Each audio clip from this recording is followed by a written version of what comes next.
Rossiya qatorasiga ikkinchi tunda Kiyevni o'qqa tutdi. Assalomu alaykum, hurmatli tomoshabinlar, kanalimizga xush kelibsiz. Kanalda yangi bo'lsangiz, obuna bo'lishni va like bosishni unutmang.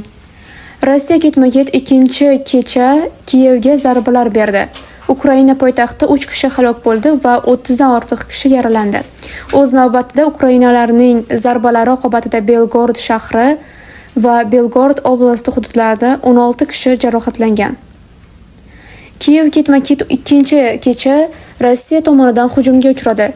Ukraina poytaxtining Desyanskiy rayonidagi 9 qavatli uyning ikkinchi qatorida dron parchalari tushishi oqibatida yong'in kelib chiqqan. 3 kishi halok bo'lgan.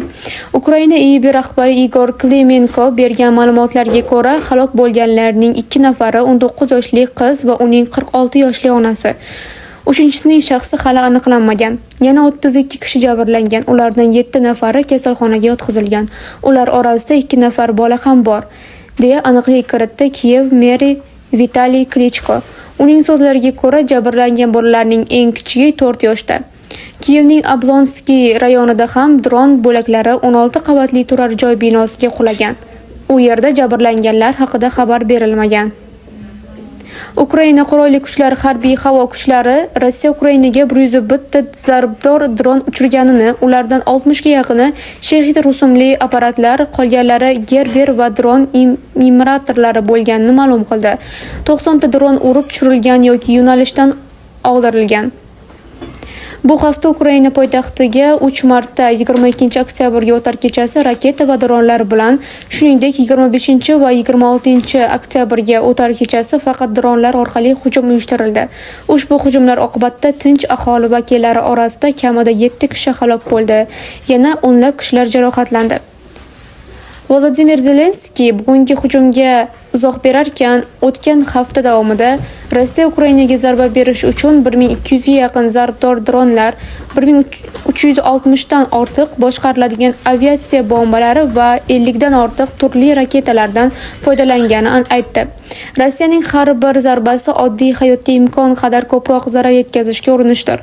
Bu hafta uy-joylarga, odamlarimizga, bolalarga, fuqarolik infratuzilmasiga zarbalar bo'ldi. Bu rossiyaliklar uchun eng asosiy nishonlardir, deb yozdi Zelenskiy. Belgoroddan taxminan 20 kilometr janubi-sharqda va Ukraina chegarasidan 30 kilometr masofada joylashgan Moslova Pristan qishlog'ida Ukraina zarbasi oqibatida 10 kishi jarohat oldi, deb xabar berdi oblast rahbari Vyacheslav Gladkov.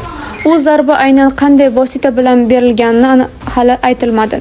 Shuningdek, Ukraina dronlari Belgorodga hujum qilishi oqibatida 3 kishi yaralangan. Erkak va ayol tijorat obyekti yaqinida askolkali jarohatlar olgan. Orlan bo'linmasi jangchisi esa dron hujumini qaytarish chog'ida yaralangan, deya aniqlik kiritdi Gladkov.